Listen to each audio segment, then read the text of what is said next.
In 2001, I moved my young family to a quiet neighborhood. My kids, just 1 and 3 years old, needed a safe place to play outside, and our new home seemed perfect. It was peaceful, with plenty of other families nearby, and even our 3 cats could roam freely in the fresh air. Everything felt ideal, a fresh start for all of us. The first week passed without incident. On garbage day, I followed the neighborhood routine, placing our neatly bagged trash in the container and rolling it to the curb by 7 a.m. With the kids crawling around the house, I was meticulous about cleanliness. I mopped daily and kept a white floor to ensure every corner was spotless. That morning was no different. I mopped, ran errands, and returned home, expecting to settle back into my routine. But when I opened the front door, I froze in shock. The hallway was unrecognizable. Trash was everywhere. Shards of glass, sharp metal lids, half-eaten food, scraps of cardboard, and bits of plastic. It wasn't my garbage, and it was obvious that someone had shoved this filth through my mail slot. The thought of my crawling children or curious cats encountering this made my stomach churn. As I stood there, stunned, I noticed something else.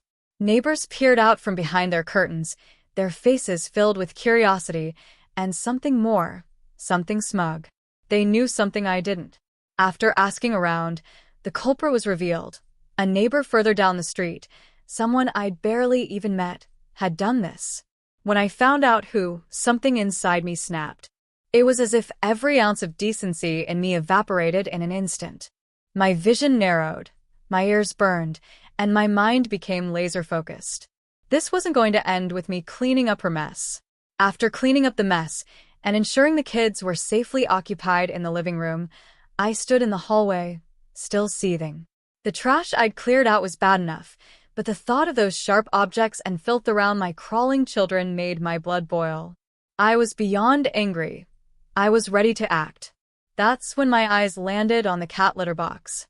Normally, I'd scoop its contents into a bag and toss it into the trash. But today wasn't normal. Today, I had a better idea. I grabbed 2 thin bags, the kind that barely hold anything without tearing, and carefully scooped out only the clumps of urine and feces.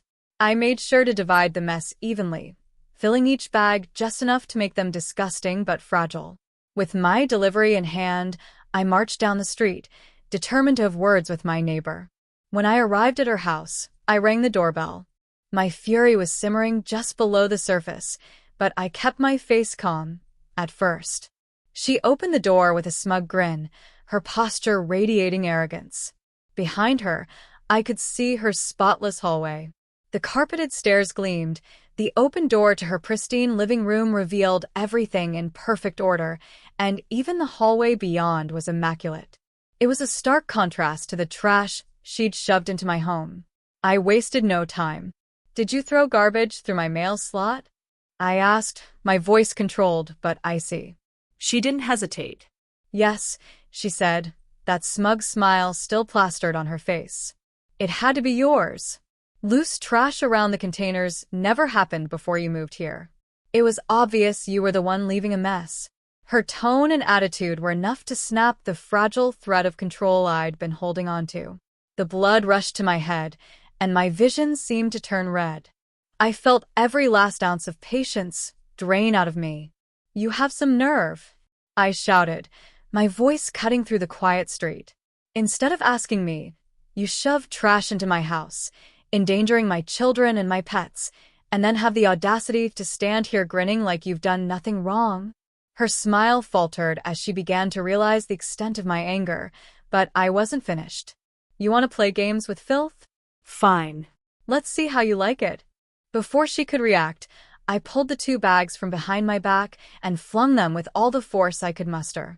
One smacked against the corner of her staircase, bursting on impact and splattering its contents everywhere. The other hit the doorframe of her living room, sending cat waste flying across her pristine walls, floors, and furniture. The smell hit immediately, a foul stench that filled her spotless hallway in seconds. She screamed in shock and horror, her smug demeanor replaced with disgust and panic. "If you ever," I hissed, stepping closer so only she could hear. So much as think about doing something like that again. I'll smash every last one of your windows. With that, I turned and walked back to my house. The entire street had heard the commotion. Neighbors who had been peering out their windows now stood in their doorways, stunned into silence. I didn't care. My message had been sent loud and clear. As I walked back to my house, I could feel the weight of every neighbor's gaze. The street was eerily quiet, save for the distant sound of the neighbors' screams and curses echoing down the block. Good, I thought. Let them all see what happens when someone crosses me. Once inside, I made sure the kids were still occupied and checked on the cats. The hall was spotless again, but the memory of the garbage shoved through my mail slot was burned into my mind. This wasn't just about trash, it was about respect. And that neighbor had learned exactly what happens when you trample on mine. The aftermath of my confrontation was immediate and unmistakable. The neighbor didn't say a word to me in the days that followed. The smugness was gone. She wouldn't even look in my direction. It was as if she wanted to pretend I didn't exist. But the fallout didn't stop there. The street had witnessed everything: the argument, the shouting, the bags of cat waste flying through the air. By the end of the week, everyone in the neighborhood was talking about it. I overheard murmurs when I walked past and caught snippets of conversations when I went to check the mail. "She deserved it," one neighbor whispered. "Did you see her face? Priceless," another chuckled. It became clear that this wasn't just a feud between two people.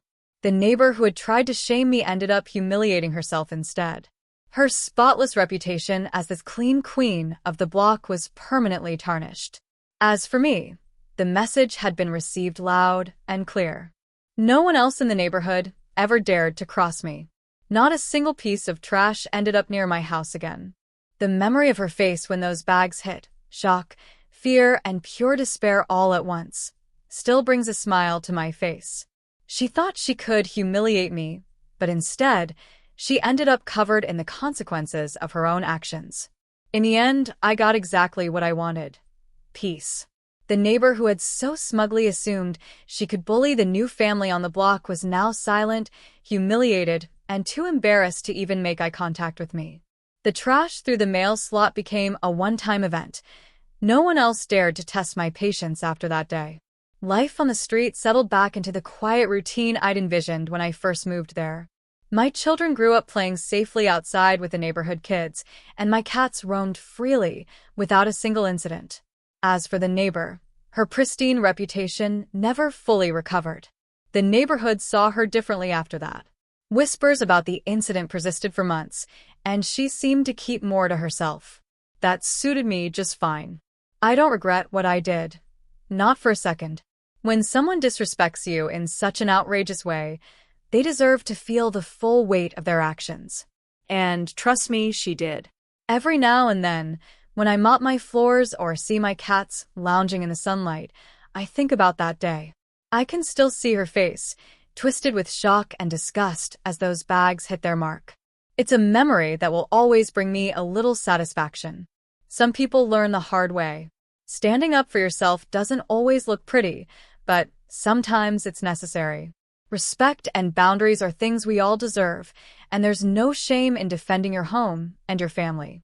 If you enjoyed this story and want to hear more about tackling challenges, setting boundaries, or even stories of unexpected triumph, make sure to subscribe to my YouTube channel.